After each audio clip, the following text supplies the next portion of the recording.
നമസ്കാരം സുഹൃത്തുക്കളെ, ജോയാണ്. ഞാൻ കഴിഞ്ഞ ദിവസം മരിച്ചുപോയ അഡ്വക്കേറ്റ് പെങ്കച്ചിനെ പറ്റി ഒരു രണ്ട് കാര്യങ്ങൾ പറയാൻ വേണ്ടി വന്നതാണേ. ജിസ്മോള് പടിഞ്ഞാറ്റിങ്കരക്കാരി. പടിഞ്ഞാറ്റിങ്കര എന്നൊക്കെ പറയുന്നത് ഞങ്ങളുടെ തൊട്ടടുത്തുള്ള സ്ഥലമായിട്ട് മുത്തോലി, പടിഞ്ഞാറ്റിങ്കര, പാലയുടെ പ്രാന്തപ്രദേശങ്ങളാണ്. എല്ലാം ഒരു 2-3 കിലോമീറ്ററിനുള്ളിലുള്ള സ്ഥലങ്ങളാണ്. ഞാനിതേ പറ്റിയൊക്കെ എന്ത് പറയാനാണെന്ന് ഓർത്തിങ്ങനെ ഇരിക്കുമായിരുന്നു. കാരണം നമ്മൾ ഇപ്പോൾ കണ്ടില്ലേ, ഷൈനിയും മക്കളും മരിച്ചു, അതിനെപ്പറ്റിയുള്ള എന്ത് കോലാഹലങ്ങളും ബഹളങ്ങളും ഒക്കെ സംസാരിച്ച് അതിൻ്റെ ഒരു ചൂടാറും മുമ്പാണ് ഈ വാർത്ത വീണ്ടും വരുന്നത്. വീട്ടമ്മ കുഞ്ഞുങ്ങളെ കൊന്നിട്ട് ആത്മഹത്യ ചെയ്യുന്നു എന്നുള്ളൊരു സാഹചര്യം. അപ്പോൾ ഞാനിന്ന് അതേപ്പറ്റി പറയാമെന്ന് ഓർത്തേ, ഇന്ന് ആ പെണ്ണിൻ്റെ ആങ്ങള ചെറുക്കനും അപ്പനും പത്രക്കാർക്ക് കൊടുത്തിരിക്കുന്ന ബൈറ്റ് അത് കണ്ടിട്ട് എനിക്ക് അത്ഭുതം തോന്നി. ഒന്നാമത് ഇതിൻ്റെ അപ്പൻ അവർ ഭയങ്കര സങ്കടത്തിലൊക്കെ നിന്നുകൊണ്ട് പറയുന്നു, ഞാൻ ഏതറ്റം വരെ വേണമെങ്കിലും പോകുമെന്നൊക്കെ പറയുന്നതിനോടൊപ്പം ഇത് അവർക്കറിയാവുന്ന കാര്യമാണ്. ഈ പെങ്കൊച്ചിനെ പീഡിപ്പിക്കുന്നുണ്ടായിരുന്നു, മാനസികമായിട്ടും ശാരീരികമായിട്ടും പീഡിപ്പിക്കുന്നുണ്ടായിരുന്നു. അപ്പം അതിൻ്റെ ആങ്ങളെ ചെറുക്കൻ പറയുകയാണേ, കല്യാണം കഴിഞ്ഞ് 2 മാസം കഴിഞ്ഞപ്പോൾ മുതൽ ഈ പ്രശ്നം ഉണ്ടായിരുന്നത്. അപ്പോൾ ഇതിനകത്ത് ഇപ്പോൾ ഇതിനൊക്കെ ഒരു ഉത്തരവാദിയാണ് നമ്മൾ പറഞ്ഞു പോകുന്നത്. നമ്മൾ ഇത്രയും വിദ്യാഭ്യാസമുള്ള അഡ്വക്കേറ്റ് ഓർത്തോണം. നമ്മുടെ നാട്ടിൽ പണ്ട് ഇങ്ങനെ ഇത് കാരണവന്മാർ പറയത്തില്ലേ, കുറുന്തോട്ടിക്ക് വാദമോ എന്ന് ചോദിക്കത്തില്ലേ എന്ന് പറഞ്ഞ പോലെ പാലാ കോടതിയിലും ഹൈക്കോടതിയിലും ഒക്കെ പ്രാക്ടീസ് ചെയ്തുകൊണ്ടിരുന്ന അഡ്വക്കേറ്റാണെന്നാണ് നമ്മൾ അറിഞ്ഞത്. അപ്പോൾ അങ്ങനെയുള്ള ഒരു പെൺകുട്ടിക്ക്, ഒരു വീട്ടമ്മയ്ക്ക് ഇങ്ങനൊരു സാഹചര്യം വന്നാൽ, ഇത്ര എഡ്യൂക്കേറ്റഡ് ആയിട്ടുള്ള അല്ലെങ്കിൽ നിയമം അറിയാവുന്നൊരു പെൺകുട്ടിക്ക് ഇങ്ങനൊരു സാഹചര്യം വന്നാൽ പിന്നെ എന്നാ ചെയ്യും? നമ്മൾ സാധാരണക്കാർ പെൺകുട്ടികളോട് പറയാം, നിങ്ങൾ നിലവിളിക്കുക, ബഹളം ഉണ്ടാക്കുക, നിയമമുണ്ട്, പോലീസുണ്ട്, നമുക്ക് നിയമം വഴി രക്ഷപ്പെടാൻ പറ്റും എന്നൊക്കെ പറഞ്ഞു കൊടുക്കുമ്പോഴാണ് നിയമം അറിയാവുന്ന, നിയമം കൈകാര്യം ചെയ്യുന്ന ഒരു പെൺകൊച്ച് രക്ഷയില്ല എന്ന് പറഞ്ഞു പോയി ആത്മഹത്യ ചെയ്യുന്നത്. അപ്പോൾ ഇതിൻ്റെ ഒരു ഉത്തരവാദിത്വം ആർക്കായിരിക്കും? എന്തായിരിക്കും ഇതിൻ്റെ ഒരു സാഹചര്യം? അപ്പോൾ ഞാൻ പറഞ്ഞു വന്നതേ, ഇപ്പോൾ ഞാൻ ഓർക്കുമായിരുന്നു, ഈ പണ്ടത്തെ കാലത്തൊക്കെ, ഞാനെപ്പോഴും പണ്ടെന്ന് പറയുന്ന ആൾക്കാർക്ക് വലിയ സാഹചര്യം, ഞാൻ പഴയ കാരണവന്മാരുടെ ഇടയിൽ വളർന്ന് ഞാൻ കൊച്ചാണെങ്കിലും എൻ്റെ ആ ഓർമ്മകളൊക്കെ നിലനിൽക്കുകയാണ്. അപ്പോൾ അന്നത്തെ കാലത്തൊക്കെ ഞാനിപ്പോൾ എൻ്റെ ആൻറ്റിമാരെ പറ്റി പറയാം, അപ്പൻ്റെ പെങ്ങന്മാരെ പറ്റി. എൻ്റെ അപ്പൻ 5 പെങ്ങന്മാരാണ്. അപ്പോൾ അവരെ പറ്റി ഞാൻ പറയുകയാണെങ്കിൽ, അവർക്ക് ഹസ്ബൻഡുമാരൊക്കെ ഉണ്ട്. അവരെ എടുത്തിടിക്കാനൊന്നും പറ്റുമെന്ന് എനിക്ക് തോന്നുന്നില്ല. സാഹചര്യം നടക്കുകയല്ലത്. കാരണം ഇവിടെയുള്ളത് എൻ്റെ അപ്പൻ്റെ ചേട്ടാനിയന്മാർ, അവർ 5 പേര്. അവരിൽ ഏറ്റവും മൂത്തൊരു പാപ്പൻ, ഞാൻ പാപ്പൻ്റെ വിളി മരിച്ചുപോയി. അങ്ങനെയുള്ള മനുഷ്യർ ഭയങ്കര മനുഷ്യന്മാരവർ. അവർ കുരിച്ചീർത്തി ഇടിച്ച് നീളം വലിക്കും, അതറിയാം. ഭയങ്കര ചുണക്കുട്ടന്മാരായ മനുഷ്യരാണ്. അവരുടെ ഒന്നും അടുത്ത് അവരുടെ അംഗന്മാരൊന്നും ഇടി നടക്കത്തില്ല. അപ്പോൾ അങ്ങനെ ചോദിക്കാനും പറയാനും, അപ്പോൾ അവരെല്ലാം കുഴപ്പക്കാരാണെന്നല്ല കേട്ടോ ഞാൻ പറഞ്ഞത്. എൻ്റെ അനിമാരുടെ ഹസ്ബൻഡ് അവരൊക്കെ നല്ല മനുഷ്യഭാവങ്ങളാണ്. എന്നാലും ഞാൻ പറയുവാണ്, പഴയ കാലത്ത് അങ്ങനെയുള്ള ആളുകളായിരുന്നേ ഉണ്ടായിരുന്നത്. ഈ പെണ്ണുങ്ങളെ കെട്ടിച്ച് വിട്ട് പെണ്ണുങ്ങളുടെ വീട്ടിൽ വഴക്കുണ്ടായി അവരെപ്പോഴേ പറയത്തില്ലേ, ഞാൻ വീട്ടിൽ പോയി ഞാൻ എൻ്റെ ആങ്ങളമാരോടും അപ്പനോടും ചെന്ന് പറഞ്ഞാൽ ഞാൻ കാണിച്ചു തരാം, ഞാൻ അവരെ വിളിച്ചുകൊണ്ട് വരുമെന്ന് പറയുന്ന ഒരു കാലഘട്ടം ഉണ്ടായിരുന്നു. ഈ പാലാ പരിസരങ്ങളിലൊക്കെ അങ്ങനെയുള്ള നല്ല ചുണയുള്ള മുഷ്കമുള്ള തൻ്റെടികളായ സ്ത്രീകളായിരുന്നു. അപ്പോൾ അവർക്ക് ബാക്ക്ഗ്രൗണ്ട് എന്ന് പറഞ്ഞാൽ അവർ ചുണയുള്ള ആങ്ങളമാരുടെ കൂടെ അപ്പൻ്റെ കൂടെ വളർന്നുകൊണ്ട് അവരെ എടുത്തിട്ട് ഇടിക്കാനും കൊല്ലാനും ഒന്നും ആർക്കും പറ്റത്തില്ല. തൊട്ടായി വിവരം അറിയും. ഞാൻ പറഞ്ഞില്ലേ, ഇടിയുടെ പെരുന്നാൾ നടക്കും. അങ്ങനെയുള്ള ആങ്ങളമാരും അപ്പന്മാരും ഉണ്ടായിരുന്നു. ഈ വഴകുഴ നീ പറയുന്നിടത്ത് എന്ത് ചെയ്യാൻ പറ്റുമെന്നേ 2 മാസം മുമ്പ് അറിഞ്ഞാൽ. ഞാനിപ്പോൾ ആരെയും കുറ്റം പറയുന്നില്ല. മരിച്ചു നിൽക്കുന്നിടത്ത് സങ്കടപ്പെട്ട് നിൽക്കുന്നവർ ആരും വിഷമിക്കേണ്ട സാഹചര്യമില്ല, നമ്മളത് പറയാമല്ലോ. എന്നാലും ഞാൻ പറയുകയാണേ, നമ്മളൊരു വിവരം അറിഞ്ഞു കഴിഞ്ഞാൽ പെണ്ണിൻ്റെ പേത്ത് കൈവെക്കുന്നുണ്ടെന്ന് പറഞ്ഞാൽ അപ്പോഴേ ചാടി ഇറങ്ങണ്ടേ? എന്നാടാന്ന് ചോദിക്കണ്ടേ? ഇടിച്ച് നിൻ്റെ പെരുപ്പിളക്കുമെന്ന് പറയണ്ടേ? അടി കൊടുക്കേണ്ടത് അടി കൊടുക്കണമെന്നേ, തെറി പറഞ്ഞിടത്ത് തെറി പറയണമെന്നേ. നിങ്ങളിങ്ങനെ വേദം ഓതിക്കൊണ്ടിരുന്നു കഴിഞ്ഞാൽ എന്ത് സംഭവിച്ചു? ഇപ്പോൾ ഇനി പത്രക്കാർക്ക് വീഴുമ്പോൾ ഞാൻ ഏതറ്റം വരെ ആർക്ക് പോയി? പെണ്ണും പിള്ളേരും പോയില്ലേ? ഇപ്പോൾ കഴിഞ്ഞ ഷൈനി മക്കളെ മരിച്ച സമയത്ത് നിങ്ങൾ കണ്ടില്ലേ, എന്ത് കോലാഹല, ലോബി, അത് ബഹളം. നോബിയുടെ ചേട്ടനൊരു അച്ഛൻ്റെ കാര്യം പറയുന്നു, സഹോദരങ്ങൾ പ്രശ്നം, ഇവർ പ്രശ്നം മുഴുവൻ കുഴപ്പമാണെന്ന് പറയുന്നു. അതെല്ലാം അറിഞ്ഞ് അവിടെ ഇവിടെ തീർന്നു പോയി. നഷ്ടപ്പെട്ടത് ആർക്കാ? പോയവരാരാ? അതുതന്നെയല്ലേ ഇപ്പോൾ ഇവിടെയും. ഇനിയിപ്പോൾ ഇവർ ആരുടെ നീതി തപ്പിക്കൊണ്ടിരിക്കുക? ഇത് നടക്കാതിരിക്കാനായിട്ട് ശ്രമിക്കണ്ടേ? മുന്നേ ഇത് അറിയുകയാണ്, പീഡനങ്ങൾ നടക്കുന്നു. അപ്പോൾ എൻ്റെ കളറിൻ്റെ പ്രശ്നം പറയുന്നു, അതിനെ കാണാൻ ഭംഗിയില്ല എന്ന് പറഞ്ഞ് അഡ്വക്കേറ്റ് പെണ്ണിനെയാണ്. പിന്നെ ഇതൊക്കെ ആ നിയമം അറിയാവുന്ന പെങ്കൊച്ച് അതിനൊരു പേപ്പർ എഴുതി, അതിന് സ്വയം രക്ഷയ്ക്ക് പോലും അതിൻ്റെ നിയമം അതിന് ഉപകരിച്ചില്ലല്ലോ എന്ന് ഓർക്കുമ്പോഴാണ് അത്ഭുതം. അങ്ങനെയുള്ളൊരു പെങ്കൊച്ച് മറ്റുള്ളവരുടെ വിഷമം എങ്ങനെ കാണും, എങ്ങനെ രക്ഷപ്പെടുത്തുന്നു നമ്മളിപ്പോൾ ചിന്തിച്ചു പോകുന്നത്. ഇങ്ങനെയുള്ള അഡ്വക്കേറ്റുമാരുണ്ടോ ഇപ്പോഴും? ഞാനതിനെ കുറ്റം പറഞ്ഞാൽ അതിൻ്റെ മാനസിക വിഷമം എന്നായിരുന്നു പിടിച്ചു നിൽക്കാൻ പറ്റാതെ നമുക്കറിയത്തില്ല. ഞാൻ അതിൻ്റെ കൂടെ തന്നെയാണ്, അതിനോട് സങ്കടം തന്നെയാണ്. അതിനെ അത്രയും തകർത്ത് കളയുകയാണ് അവന്മാരിട്ടുണ്ട്. ഇപ്പോൾ പറയുന്നുണ്ടല്ലോ, അതിൻ്റെ ബന്ധുക്കൾ അവരൊക്കെ കെട്ടിയ ഒരു ഓഫീസ് തുടങ്ങാനായിട്ട് പൈസയുടെ കാര്യങ്ങൾ പറഞ്ഞു, അതിനെ കളിയാക്കുന്നു. അത് ഞാൻ പറയും, ഡിവോഴ്സിനൊന്നും ഞാൻ പ്രോത്സാഹിപ്പിക്കുക, അല്ലെങ്കിൽ ഞാൻ പറയുകയാണ് എൻ്റെ വിശ്വാസത്തിനെതിരാണ് ഡിവോഴ്സ്. എങ്കിലും ഞാൻ പറയാം, ഡിവോഴ്സ് എന്ന് പറഞ്ഞ സാഹചര്യം ഉണ്ടെന്നേ. മരണത്തെക്കാൾ വലുതൊന്നും അല്ലെന്നേ ഡിവോഴ്സ്. മരണം വരിക്കുന്നതിലും നല്ലത് ഈ പറഞ്ഞൊരു സഹോദര ബൈ കേട്ടോ എന്ന് പറഞ്ഞ് ഒഴിഞ്ഞു പോരാനായിട്ട് പറ്റണമെന്നേ. അവിടെ ഈ നിയമങ്ങളൊക്കെ എടുത്ത് ഉപയോഗിച്ച് പോരണ്ടേ, ഇറങ്ങി പോരണ്ടേ, നമുക്ക് ജീവിക്കണ്ടേ. കാണാൻ കൊള്ളിയില്ലെങ്കിൽ അവനല്ലേ കൊള്ളിയില്ലാത്ത, കാണാൻ കൊള്ളുന്നവർ ഇത് നല്ലതെന്ന് പറയുന്നവരുണ്ടാവുന്നേ, ജീവിക്കാൻ സാഹചര്യങ്ങൾ ഉണ്ടാവുന്നേ. ഇത്ര വിദ്യാഭ്യാസമുള്ള പെണ്ണിൻ്റെ ആങ്ങള UK അപ്പൻ ഇപ്പോൾ UK വന്ന് പറഞ്ഞു എങ്ങോട്ടേലും ഓടി രക്ഷപ്പെടുന്ന സാഹചര്യങ്ങൾ ഉണ്ടാക്കണ്ടേ, പ്ലാൻ ചെയ്യണ്ടേ. എനിക്കിങ്ങനെ വലിയ പ്രതിസന്ധി വന്നു, അതുകൊണ്ട് വലിയ കിറാമുട്ടി വന്ന് കിടക്കുന്നു, ഞാൻ എന്താണ് നോക്കണ്ടേ, പല രീതിയിൽ ചിന്തിക്കണ്ടേ. ഒരുത്തിൽ നിന്ന് ഇടിച്ചുകൊണ്ടിരിക്കുന്നു, തെറിയും പറഞ്ഞുകൊണ്ടിരിക്കുന്നു, അവൻ കളിയാക്കിക്കൊണ്ടിരിക്കുന്നു, അവൻ്റെ കൂടെ നിന്ന് അങ്ങ് ജീവിച്ചു പോകണം. എത്ര കാലം ജീവിക്കും അങ്ങനെയുണ്ടൊരു ജീവിതം. ഈ പെണ്ണുങ്ങളൊക്കെ ചിന്തിക്കേണ്ട കാര്യമാണേ. ഞാൻ പറയട്ടെ, സാഹചര്യങ്ങൾ ബുദ്ധിമുട്ടാണ്, വിഷമമാണ്, മുന്നോട്ട് നടക്കുന്നില്ലെങ്കിൽ അത് പിരിയുക തന്നെ ചെയ്യണം. ഡിവോഴ്സ് പോലുള്ള കാര്യങ്ങൾ എടുത്ത് ഉപയോഗിക്കുക തന്നെ ചെയ്യണം. വിശ്വാസപ്രകാരം അത് വിഷമമുള്ള കാര്യമാണ്, ശരിയല്ല എന്ന് പറയുമ്പോഴും ഇതിങ്ങനെ ആഹ്വാനം പോലെ പറയാൻ തെറ്റാണെന്ന് എനിക്കറിയാമെങ്കിൽ ഇത് എൻ്റെ പുറകെ കർത്താവ് ഇരിക്കുക. ഞാൻ എൻ്റെ കർത്താവെ പിന്നെ എന്ത് ചെയ്യും, നിവൃത്തിയില്ല, നീതിമാൻ എന്ത് ചെയ്യും എന്ന് പറഞ്ഞ പോലെയാണ്. തല്ലിക്കൊല്ലുന്നിടത്തുനിന്ന് ഇറങ്ങിപ്പോരുമല്ല, തന്നെ ദുഷ്ടന്മാരുടെ അടുത്ത് എന്ത് ഇറങ്ങിപ്പോരാതിരിക്കുന്നത് എങ്ങനെയാണ്? എല്ലാവരും എല്ലാവരുടെ സ്വാതന്ത്ര്യം എടുക്കുന്നത്. പെണ്ണുങ്ങളും അതുപോലെ ഓവർ അറ്റാച്ച്മെൻറ്റും കൊണ്ട് നിൽക്കല്ലേ. ഒരു കെട്ടിയവനെ പിടിച്ചങ്ങനെ അങ്ങോട്ടോ കാളം കൂടെ അവനെ അങ്ങ് വിട്ടേക്കണമെന്നേ, അവൻ്റെ തെറിയും കേട്ടോ അവൻ്റെ കൂടെ അങ്ങ് നിൽക്കണ്ടെന്നേ. അവൻ കൂടുതൽ പോയി തെറി പറയുന്നതാണ്, അവന് കൊള്ളിയല്ലേ, അവനെ അപമാനിക്കുകയാണ്, വിട്ടേക്കണം. അതാണ് ചെയ്യേണ്ടത്. ജീവിക്കാൻ നോക്കണ്ടേ. ഈ കല്യാണം കഴിച്ചു പോകുന്ന അല്ലെങ്കിൽ ഈ പറയുന്ന കാലഘട്ടത്തിലെ പെണ്ണുങ്ങളൊക്കെ ചിന്തിക്കേണ്ട ഒരു കാര്യമാണ്, കല്യാണത്തിന് ശേഷം നിങ്ങൾ നിങ്ങളുടെ ലോകം ഉണ്ടാക്കണം കേട്ടോ. നിങ്ങൾ ആരെയും നോക്കാൻ നിൽക്കണ്ട. നിങ്ങൾ ഇറങ്ങിപ്പോകുന്ന വീടൊന്നും നിങ്ങൾക്കിനി അഭയമായിട്ടൊന്നുമില്ല. നമ്മളൊക്കെ ഇങ്ങനെ പറഞ്ഞാലും എല്ലാവരും അവരവരുടെ എന്തൊക്കെയോ സോണിൽ കൂടെ അവരുടെ ജീവിതം എന്നൊക്കെ ഓർത്ത് പോവുകയാണ്. ആങ്ങളെയാണേലും അപ്പനാണെങ്കിലും എല്ലാവരും അവരവരുടെ ജീവിതത്തിലോട്ടൊക്കെ പോവുകയാണ്. അപ്പോൾ അവർക്ക് അതിനൊന്നും നേരമില്ലായിരിക്കും. ചിലപ്പം അവർക്ക് നിങ്ങളെ ഇഷ്യൂസിനകത്ത് ഇടപെടാൻ താല്പര്യമില്ലായിരിക്കും. അപ്പം എന്താ ചെയ്യേണ്ടത്? നിങ്ങൾ ഈ ഭൂമി ജനിച്ചല്ലേ, നിങ്ങൾക്കെല്ലാം അവകാശമില്ലേ, വിദ്യാഭ്യാസമില്ലേ, നിങ്ങൾ നിങ്ങളുടെ സാഹചര്യം ഉണ്ടാക്കിയെടുത്തോണമെന്നേ. നിങ്ങൾ എങ്ങനെ ജീവിക്കണം, നിങ്ങൾ എങ്ങനെ സന്തോഷമായിട്ട് ജീവിക്കണം, അതിൻ്റെ ജോലി സാമ്പത്തികം എങ്ങനെയാണെന്നൊക്കെ ഉള്ളത് കണ്ടിട്ട് ഇനി ആരുമില്ല, ഞാനേ ഉള്ളൂ, ഞാൻ വിചാരിച്ച എല്ലാവരും അങ്ങനെയാണ് ചിന്തിക്കേണ്ടത്. ഞാൻ എൻ്റെ കാര്യം ഞാൻ ചിന്തിക്കും. അങ്ങനെ എന്നെ ഇപ്പം ലോകത്തുള്ളൊരു മുഴുവൻ വളർത്താനിരിക്കുകയാണോ? ഞാൻ എൻ്റെ വൈഫിനോടും പറഞ്ഞു കൊടുക്കുന്നത്, എന്നെക്കൊണ്ട് നിനക്ക് ഭയങ്കര ബുദ്ധിമുട്ടാണെന്ന് നിനക്ക് തോന്നുന്നുണ്ടോ സഹോദര, ബൈ കേട്ടോന്ന് പറയാൻ നിനക്ക് ആ ധൈര്യം ഉണ്ടാവണം. അതിന് നിനക്ക് അതിൻ്റെതായ എല്ലാ കാര്യങ്ങളും കണ്ടും കേട്ടും ഒക്കെ നിന്നോണം.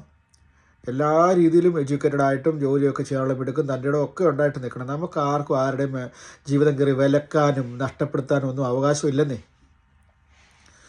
ഇനിയെങ്കിലും ഇങ്ങനെയുള്ള വാർത്തകൾ കേൾക്കാതിരിക്കണം. അത് മാത്രമല്ല, നീ കുഞ്ഞുങ്ങളെ കൊന്നുകളയുന്ന സാഹചര്യം നിങ്ങളിങ്ങനെയൊന്നും ചെയ്യരുത്. നിങ്ങൾ എന്നെ ഈ കാണിക്കുന്നേ, ജന്മം കൊടുത്ത ഉടനെ കൊന്നുകളയാൻ അവകാശമാണോ?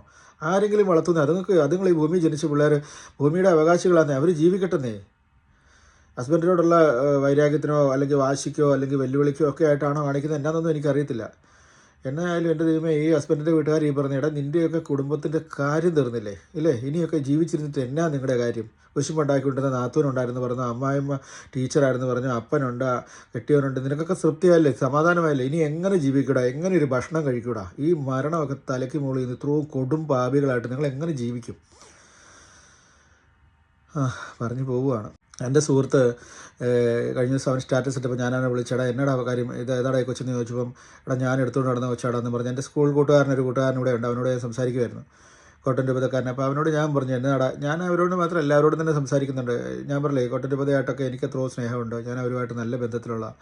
ഞാൻ അവരോട് പറഞ്ഞു, എടാ ഇത് ഇത്രയും ഐക്യത്തിലുള്ളൊരു സഭയ്ക്കകത്ത് ഈ പറയുന്ന ശുദ്ധരക്തമൊന്നും ഐക്യമൊന്നും ഒക്കെ എപ്പോഴും മുന്നോട്ട് വിളിച്ച് പറയുന്ന ഇതിനകത്ത് ഇങ്ങനെ നടക്കുന്നത് ഭയങ്കര കഷ്ടമാണിത്.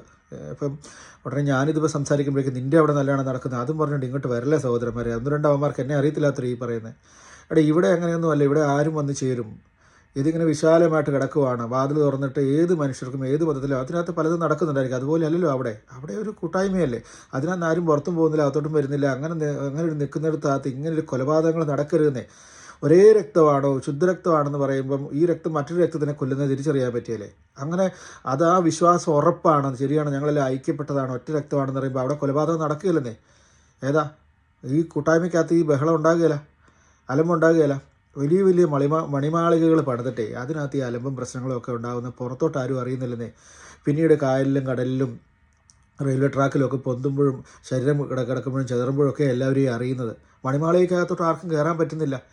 ഞാൻ എൻ്റെ സുഹൃത്തുക്കളൊക്കെ ആയിട്ട് സംസാരം കൂടായ യോഗം അത് ഇത് എല്ലാം ഉണ്ടെന്ന് പറഞ്ഞാലുവേ എല്ലാവരും ഭയങ്കരമായ രീതിയിൽ ഐസൊലേറ്റ് ചെയ്യപ്പെട്ട് എല്ലാവരും എനിക്ക് അവനെ വകവെക്കണ്ട, അവൻ ഇവനെ വകവെക്കണ്ട, ഞാൻ അവൻ്റെ മുന്നേ തോക്കത്തില്ലെന്നുള്ള ആ ഒരു ധൈര്യം, ആ ഒരു അനാവശ്യ ഈഗോയൊക്കെ എല്ലാവരിലും ഉണ്ട്. എന്തിനാണത്? കോട്ടൻ രൂപതയുടെ കാര്യമാണ് പറയുന്നത്. എനിക്ക് അതിനകത്ത് പുറത്തു നിന്ന് സംസാരിക്കുന്ന ഒരാൾ, അതിനോടൊരു ഒരു സ്നേഹമുള്ള ഒരാളെന്ന നിലയിലാണ് ഈ പറയുന്നത്. ഞാനിതിനകത്ത് കണ്ട കാര്യങ്ങൾ, ഇപ്പം മാത്തുപ്രാൽ സാർ എൻ്റെ സാറായിരുന്നു, മലയാളം അധ്യാപകനായിരുന്നു. ബേബി സാറ്, മാത്യു സാറൊക്കെ നടത്തുന്ന ഈ ചർച്ചകൾ, അവരൊക്കെ നടത്തുന്ന ചില മീറ്റിങ്ങുകളൊക്കെ നമ്മൾ കാണുന്നുണ്ട്. ഇതിനകത്ത് പ്രശ്നങ്ങൾ കാണുന്നുണ്ട്. അപ്പം രൂപതാമെത്രാനെതിരെയുള്ള കാര്യങ്ങൾ, അതുപോലെ വിഭാഗീയമായിട്ടുള്ള കാര്യങ്ങളൊക്കെ വരുന്നുണ്ട്. ഇപ്പം ഞാൻ പറഞ്ഞത്, ഐക്യപ്പെട്ടിട്ട് ഒരു വിഭാഗീയ ചിന്താഗതി വരുന്നുണ്ടെങ്കിൽ അതെന്താണെന്ന് എല്ലാവരും കൂടെ ചർച്ച ചെയ്തിട്ട് അത് റൈറ്റാണ്, അതൊന്ന് ഐക്യപ്പെടുത്തി ഒന്നിച്ചു പോകുന്നതിന് പകരം വിഭാഗീയ ചിന്തകൾ ഒരു രീതിയിൽ കൂടെ പോകുന്നു. അപ്പം എൻ്റെ ഒരു സുഹൃത്ത് പറഞ്ഞേ, ഇപ്പം എടാ ജോയെ, ഈ UK ഒന്നിച്ച് പോയിക്കൊണ്ടിരിക്കുകയായിരുന്നു, സിറോ മലബാർ സഭയും ബിഷപ്പും ഒക്കെ വന്നപ്പോൾ ഞങ്ങളുടെ ഇതിനകത്ത് പിളർപ്പ് വന്നു, ഞങ്ങൾക്കൊക്കെ പ്രശ്നം അതുകൊണ്ടാണ് ഉണ്ടായെന്നൊക്കെ പറഞ്ഞു. ഇതൊന്നും കേട്ടിനിപ്പോൾ സിറോ മലബാർ അതൊന്നും പറഞ്ഞിട്ട് വരണ്ട കേട്ടോ, ഞാൻ എൻ്റെ ഒരു വ്യക്തിപരമായ കാര്യങ്ങളാണ് പറഞ്ഞത്. അപ്പം ഈ സിറോ മലബാർ വന്നപ്പോൾ ഇങ്ങനെ വന്നു. അപ്പം ഞാൻ അത്ഭുതപ്പെടുന്നതേ, എടാ എന്തോന്ന് കാര്യങ്ങളാണ് നിങ്ങൾ ഈ പറയുന്നത്, ഇത് വേറെയല്ലേ? നിങ്ങളൊരു 35-40 വർഷം പുറകിലോട്ട് എടുക്കുന്നേ. അന്ന് ഉണ്ടായിരുന്ന കാർന്നോക്കന്മാർ അവർ പാവപ്പെട്ടവരായിരുന്നു. പക്ഷേ അവർ ഈ പറയുന്ന ആർഭാടമുള്ള പള്ളികളുടെയും വലിയ വലിയ സഭകളുടെയും നടുക്ക് അവരുടെ കൊച്ചു പള്ളികൾ വെച്ച്, ചെറിയ ചെറിയ കമ്മ്യൂണിറ്റി വെച്ച് അവർ പ്രാർത്ഥിച്ച് അവരെ ഐക്യം കൊണ്ടുവരുന്നില്ലേ? അവർ എന്തുകൊണ്ടാണ് പുറത്തേക്ക് കല്യാണം കഴിക്കേണ്ട, വേറെ പുറത്തോട്ട് പോകേണ്ടതെന്ന് പറഞ്ഞാൽ ആ ഐക്യം അങ്ങനെ നിലനിൽക്കാൻ വേണ്ടിയല്ലേ? അതവർ നിലനിർത്തി കൊണ്ടുപോയല്ലോ. അങ്ങനെയൊക്കെ ചെയ്ത പഴയ ആൾക്കാർ അതെല്ലാം നിലനിർത്തിക്കൊണ്ട് പോകുന്നു. ഇപ്പോൾ പുതിയതായിട്ട് വന്നപ്പോൾ എന്നാ നീ പറ്റുന്നത്? ഇവിടെ എന്നെ ഈ കൺഫ്യൂഷൻ വരും. നിങ്ങൾക്കിവിടെ ഇതിനകത്ത് കുറേ പേരും അതാ ശരി ഇങ്ങോട്ട് ചേർന്നാക്കെന്ന് പറഞ്ഞ്, കുറേ പേര് അങ്ങനെയല്ല ഞങ്ങൾക്ക് പാരമ്പര്യം വേണമെന്ന് പറഞ്ഞ്, ഇതൊക്കെ തന്നെയാണ് കുഴപ്പം. ഐക്യപ്പെട്ട് തീരുമാനം എടുക്കണ്ടേ? ഞാൻ പറയട്ടെ, പാരമ്പര്യം അതും ഇതൊക്കെ നിലനിർന്ന് പോകേണ്ടത് നിങ്ങളുടെ ആവശ്യമാണ്. പോയാൽ കണ്ണുള്ളപ്പം കണ്ണിൻ്റെ വില അറിയത്തില്ലെന്ന് പറഞ്ഞ പോലെ അത് നിലനിർത്തിക്കൊണ്ട് പോകേണ്ടത് ആരാണ്? അതിനെ കെട്ടുറപ്പോടുകൂടി നിർത്തേണ്ടത് ആരാണ്? പുറത്തുള്ള ആരുമല്ല, നിങ്ങളൊക്കെ തന്നെയാണ്. നിങ്ങൾക്കിടയിൽ എന്തിനു വിഭാഗീയ ചിന്താഗതി വരുന്നത് നമുക്കറിയത്തില്ല. പിന്നെ എന്തിനാ ഈ ശുദ്ധരക്തമൊന്നും ഐക്യമൊന്നും ഒരുമയിൽ തനിമ എന്നൊക്കെ പറയുന്നത് എന്തിനാ? അത് ഒന്നിച്ച് നിർത്താനായിട്ടുള്ള എന്ത് വിഭാഗീയ ചിന്തകളുണ്ടെങ്കിലും അതിനകത്ത് ഐക്യപ്പെട്ട് സമാധാനപ്പെട്ട് സംസാരിച്ച് അത് ഐക്യപ്പെട്ട് കൊണ്ടുപോകണമെന്നേ. ഇതിപ്പോൾ പുറത്തുള്ള ആൾക്കാരൊക്കെ അതിനെ തകർക്കാൻ ശ്രമിക്കുന്നു, അതിനകത്ത് പ്രശ്നം ഉണ്ടാക്കാൻ വരുന്നു എന്നൊക്കെ പറഞ്ഞ് ഇതൊക്കെ ചുമ്മാ അസംബന്ധമാണേ. പുറത്തുള്ളവർക്ക് എന്ത് കാര്യം? അത് നിന്നാലെന്നാ നിന്നില്ലാലെന്നല്ലേ അവിടെ ചിന്തിക്കുകയുള്ളൂ. ഇപ്പം ഞാൻ പറയട്ടെ, ഇപ്പോൾ സിറോ മലബാർ സഭയ്ക്കകത്തൊക്കെ പല മതത്തിൽ നിന്നും പലയിടത്തു നിന്നും വന്ന ആൾക്കാർ മതസഭയ്ക്ക് ചേരുന്നുണ്ട്. അതിനകത്ത് നിങ്ങൾ വന്നാൽ നിങ്ങളും ചേരും, അത്രയേ ഉള്ളൂ. ഇവിടെ ആർക്കും അത് നോക്കാനോ പിടിക്കാനോ നേരമില്ല. നഷ്ടം ആർക്കാണ്? നിലനിൽക്കേണ്ടത് ആരാണെന്ന് ഓർക്കേണ്ടത് നിങ്ങളാണ്. അതിനിവിടെ കുറ്റം പറഞ്ഞിട്ട് കാര്യമില്ല, നിലനിർത്തേണ്ടത് നിങ്ങളാണ്. നിങ്ങളതിനെപ്പറ്റി ചിന്തിക്കുക. ഇതിനെപ്പറ്റി വലിയ കലുഷിതമായിട്ടൊന്നും ചിന്തിച്ച് എൻ്റെ നേരെ വെക്കിട്ട് കയറി വരരുത്. ഞാനിതിൻ്റെ ഒരു സഹയാത്രികനും കൂട്ടുകാരനുമായൊരു മനുഷ്യനാണ്. എൻ്റെ കൂട്ടുകാർക്കിടയിലെ ചർച്ചകളുടെ ഒരു ചെറിയ ഭാഗം ഞാനത് സംസാരിച്ചതേ. എൻ്റെ വ്യക്തിപരമായ അഭിപ്രായം മാത്രം. ഇതൊന്നോടത്ത് ഇനി എൻ്റെ നേരെ വലിയ ബഹളം കൊണ്ട് വരാൻ നിൽക്കണ്ട കേട്ടോ. അപ്പോൾ എന്തൊക്കെയാണെന്ന് പറഞ്ഞാലും ഞാൻ എപ്പോഴും പറയുന്ന പഴയ തലമുറയിലെ ആൾക്കാരെയാണ്. ആ ആൾക്കാരൊക്കെ ഇതിൻ്റെ ഒരുമ നിലനിർത്തിക്കൊണ്ട് അവരുടെ പട്ടിണിയിലും സങ്കടത്തിലും അവർ ദൈവത്തെ പ്രാർത്ഥിച്ച് അവർ വലിയ വലിയ ആർഭാടങ്ങളുള്ള വലിയ വലിയ സഭകളുടെ നടക്ക് അവരുടെ കൊച്ചു പള്ളികൾ അതിൻ്റെ ഐക്യമൊക്കെ കൊണ്ടുവന്ന് അവരതിനകത്ത് ആ ഇത് നിലനിർത്തിക്കൊണ്ട് പോകുന്നെങ്കിൽ ഇന്നത്തെ തലമുറയ്ക്കാണ് നിർത്താൻ പറ്റാത്തത്. കാലം അങ്ങനെയാണെന്ന് തോന്നുന്നില്ലേ? അതായത് ഇപ്പം കണ്ടില്ലേ, ഭയങ്കര ലിബറലിസം ആൾക്കാർക്ക്. ഇപ്പം എന്നാ പറയുന്നത്, ഇതൊക്കെ പറയാൻ കൊള്ളത്തില്ല. ഇതൊക്കെ വലിയ എന്നാ പറഞ്ഞത് പൊളിറ്റിക്കൽ കറക്റ്റ് അല്ലാത്ത കാര്യങ്ങളാണ് ഇപ്പോൾ പറയുന്നത്.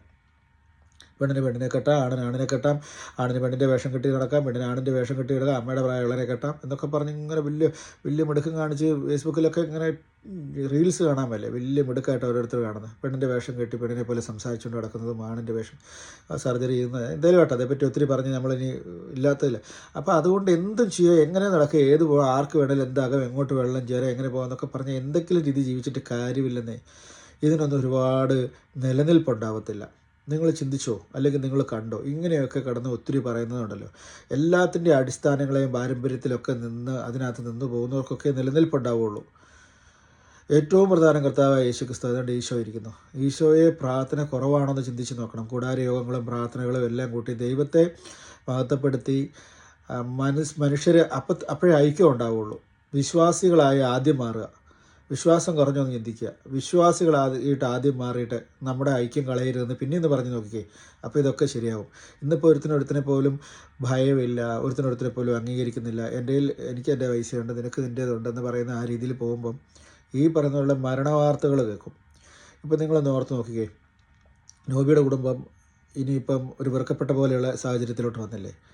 ഇപ്പോൾ ഈ ജിസ്മോളുടെ എതിർത്ത അവിടെ കെട്ടിയോടെ കുടുംബം അതും മനുഷ്യന് അംഗീകരിക്കാൻ പറ്റാത്ത കുടുംബമായി മാറിയില്ലേ? അപ്പോൾ ഇനി അതിനെല്ലാം കൂടി ഉൾക്കൊണ്ടുകൊണ്ട് എങ്ങനെയാണ് തനിമയിൽ ഒരുമ എന്നൊക്കെ പറയുന്നത്? അപ്പോൾ ഇങ്ങനെയുള്ള പ്രശ്നങ്ങൾ വന്നിട്ട് അകന്നകന്ന് പോകും, തകർച്ചകളുണ്ടാകും. തകർച്ചകൾ ഉണ്ടാകാതിരിക്കാനായിട്ട്, ഇനിയും ഇതുപോലുള്ള മരണങ്ങൾ ഉണ്ടാകാതിരിക്കാനായിട്ട്, ഇപ്പോൾ എല്ലാവർക്കും കൊച്ചുങ്ങളുമൊക്കെ ഉള്ളതല്ലേ, അപ്പോൾ ഐക്യമുണ്ടായിരുന്നുവെങ്കിൽ, നല്ലൊരു ഐക്യത്തിലായിരുന്നു പോയിരുന്നെങ്കിൽ ഈ പ്രശ്നം ഉണ്ടാകത്തില്ല. പിന്നീടെന്നറിയോ, അയൽവക്കത്തിൽ ഒച്ച കേട്ടാൽ, അല്ലെങ്കിൽ ഈ പറയുന്ന ഐക്യമുള്ള ഈ സഭയ്ക്കകത്തൊക്കെയുള്ള പഴയ കാരണവന്മാരെ ഞാൻ ഓർക്കാറുണ്ട്. അവരൊക്കെ എങ്ങനെയെന്ന് വെച്ച് കഴിഞ്ഞാൽ, ഇന്നടുത്ത് എടാ ഇന്ന അവളെ നിൻ്റെ മോളെ എവിടെയാണ് കെട്ടിച്ച് വിട്ടേക്കുന്നത്, അവിടെ എന്നാ പ്രശ്നം എന്ന് ചോദിക്കുന്ന കാരണവന്മാരായിരുന്നു. അഥവാ അങ്ങനെ ഒരു വഴിയിൽ മറ്റേ കെട്ടിയവർ എന്നടാ ചാക്കോച്ചിൻ്റെ മോളോട് നീനടാ പെണ്ണെ കെട്ടിച്ച് വിട്ടിട്ട് എന്നടാ പ്രശ്നം എന്ന് ചോദിക്കുമായിരുന്നു. ഇന്നാരെങ്കിലും ചോദിക്കുമോ? അവൻ്റെ മോളെ കെട്ടിച്ച് അവിടെ അടി നടക്കുകയാണ്, എന്നെ അതിൻ്റെ വാർത്ത കേൾക്കാനൊക്കെ ആയിട്ടിരിക്കുക. അത് തന്നെ തെറ്റാന്നേ, അത് തന്നെ തെറ്റാ. ഐക്യപ്പെടാനായിട്ട് ഉള്ള ശ്രമമേ ചെയ്യാവുള്ളൂ. പിന്നെ ഞാൻ പറഞ്ഞില്ലേ, ഇന്ന് ഞാനൊക്കെ ഈ താമസിക്കുന്ന സ്ഥലത്തൊക്കെ എൻ്റെ കുറേ മുസ്ലിം സഹോദരങ്ങളൊക്കെ അവർ ഈ പല മറ്റേ രാജ്യത്തിൻ്റെ പേര് പറയുന്നില്ല, അവർക്ക് ഇന്നതൊക്കെ കോൺട്രവേഴ്സിയിലോട്ട് പോകണ്ട. അപ്പോൾ അവർ ഇറാഖ്, ഇറാൻ്റെയൊക്കെ അടുത്തൊക്കെയുള്ള ചില കൊച്ചു കൊച്ചു രാജ്യങ്ങളായിരുന്നു. ആ രാജ്യങ്ങൾ ഇന്നില്ല, ആ രാജ്യങ്ങൾ നഷ്ടപ്പെട്ടു പോയി പല അധിനിവേശങ്ങൾ കൊണ്ട്. അധിനിവേശ ശക്തികളുടെ പ്രശ്നമൊക്കെ കാരണം പോയി. ആ രാജ്യങ്ങളില്ലാതെ അവരവിടെ ഇവിടെയൊക്കെ അഭയമായിട്ടൊക്കെ വന്നു കയറി. എന്ന് പറഞ്ഞതുപോലെ നിങ്ങളുടെ ഈ ഒരുമയില്ലേ, കപ്പലിൽ വന്ന ആ കുടുംബങ്ങൾ പിന്നീട് കഷ്ടപ്പാടിലൂടെ വളർന്ന് വലിയ ഒരു സാഹചര്യത്തിലോട്ടായി കഴിഞ്ഞിട്ട് ഇത് ചെതറിപ്പോയിട്ട് നിന്ന മണ്ണില്ലാതാകുന്നൊരു സാഹചര്യം ഉണ്ടാകാതിരിക്കട്ടെ. അതിനു വേണ്ടിയിട്ട് വിഭാഗീയതകളൊക്കെ മറന്ന് ഏതാണ് ശരി എന്നുള്ളത് എല്ലാവരും കൂടി ഐക്യപ്പെട്ട് അത് നിലനിർത്തിക്കൊണ്ട് പോകണം എന്നുള്ളതാണ് എന്നെപ്പോലുള്ള ആൾക്കാരുടെ, ഈ സഭയെ സ്നേഹിക്കുന്ന ആൾക്കാരുടെ അഭിപ്രായം. ഇനിയൊരു ജിസ്മോളും ഇനിയൊരു ഷൈനിയൊന്നും ഉണ്ടായിരിക്കട്ടെ. ഞാൻ പറഞ്ഞത് ഈ സഭയ്ക്ക് ഇത്രയും ശക്തമായൊരു സഭയായിരുന്നുവെങ്കിൽ, നല്ല ചുണയുള്ള ഈ ബഹുസ്വരമൊന്നും അല്ലാതെ ഐക്യപ്പെട്ട ശബ്ദവും നല്ല നിലപാടും ഒക്കെ ഉണ്ടായിരുന്നുണ്ടെങ്കിൽ ഈ പെണ്ണുങ്ങളിപ്പോൾ അഡ്വക്കേറ്റ് പോലും പോയി മരിക്കുകയില്ല. ഞങ്ങൾക്ക് പറയാൻ ആൾക്കാരുണ്ട്, അവർ ചോദിച്ചാലും പറഞ്ഞാലും ഞങ്ങളെ സഹായിക്കുമെന്ന് പറയാനായിട്ട് ഉണ്ടായിരുന്നുവെങ്കിൽ ഇങ്ങനെയൊന്നും നടക്കുകയില്ലായിരുന്നു. അപ്പോൾ എൻ്റെ സഹോദരങ്ങളെ ഞാനിതേ പറയുന്നുള്ളൂ, ഇനിയും സഭയിൽ ഇങ്ങനെയുള്ള കാര്യങ്ങൾ വരാതിരിക്കട്ടെ. പ്രാർത്ഥന കുറവാണെങ്കിൽ ദൈവമേ, ആത്മീയമായി ചിന്തിക്കുന്ന മനുഷ്യർ എല്ലാവരും ആത്മീയതയിലേക്ക് തന്നെ വരട്ടെ. അച്ഛന്മാരായാലും ബ്രദേഴ്സൊക്കെ ഉള്ളവരൊക്കെ പ്രാർത്ഥന കൂട്ടായ്മകൾ കൂടുതലായിട്ട് കൊണ്ടുവരികയും മനുഷ്യരെ ഒന്ന് ദൈവത്തെങ്കിലേക്ക് കൂടുതലായിട്ട് അടുപ്പിക്കുകയും, അപ്പം ഈ പറഞ്ഞ പോലെ നേതൃത്വം പറയുന്നത് അല്ലെങ്കിൽ ഈ ആത്മീയമായിട്ട് പ്രാർത്ഥിച്ചുകൊണ്ടിരിക്കുന്ന ആളുകൾ പറയുന്നത് മറ്റുള്ളവർ കേൾക്കാനും സഹകരിക്കാനും ഒക്കെ തയ്യാറാകും. അപ്പോൾ അവിടെ വിഭാഗീയത ഉണ്ടാകുകയില്ല, തകർച്ച ഉണ്ടാകത്തില്ല. സഭ അതുപോലെ ഉണ്ടാവും. സഭ അതുപോലെ നിൽക്കുമ്പോൾ അതിനകത്ത് ഇതുപോലുള്ള ദുരന്തങ്ങൾ ഉണ്ടാകത്തില്ല. ദുഃഖമാണ്. പണ്ട് നടൻ മുരളി ഒരിക്കൽ പറഞ്ഞതുപോലെ മനുഷ്യൻ്റെ സ്ഥായി ഭാവം എന്താണെന്ന് വെച്ചാൽ ദുഃഖമാണെന്ന് പറഞ്ഞു. എനിക്കത് തോന്നിയിട്ടുണ്ട്. അത് തന്നെയാണ് സത്യം. നമ്മുടെ ഈ ആഘോഷങ്ങളുടെയും വലിയ ബഹളത്തിൻ്റെയൊക്കെ ഒടുവിൽ എവിടേക്കാണ് പോകുന്നത്? ഞാൻ ഈ നഴ്സിംഗ് ഹോമിലൊക്കെ പോയി ജോലിക്ക് പോകുമ്പം എനിക്ക് ഭയങ്കരമായിട്ട് ഞാൻ ഡിപ്രസ്സായി പോകാറുണ്ട്. സൗധങ്ങൾ താണ്ടിയ മനുഷ്യർ, ഭയങ്കര കാഴ്ചകൾ കണ്ട, ഫാൾസ് ആൻഡ് റൈസ് ഒരുപാട് കണ്ട മനുഷ്യരുടെ അവസ്ഥ, അതിലോട്ടാണ് നമ്മൾ എത്തുന്നത്. ആ ഹ്രസ്വ ജീവിതകാലത്തിൽ ഇതുപോലുള്ള ദുരന്തങ്ങൾ ഉണ്ടാവാതെ സന്തോഷമായിട്ട് പോകാനായിട്ട് പറ്റട്ടെ. പുതിയ തലമുറയ്ക്ക് നല്ലത് കൈമാറി കൊടുക്കാനായിട്ട് പറ്റട്ടെ. Thank U.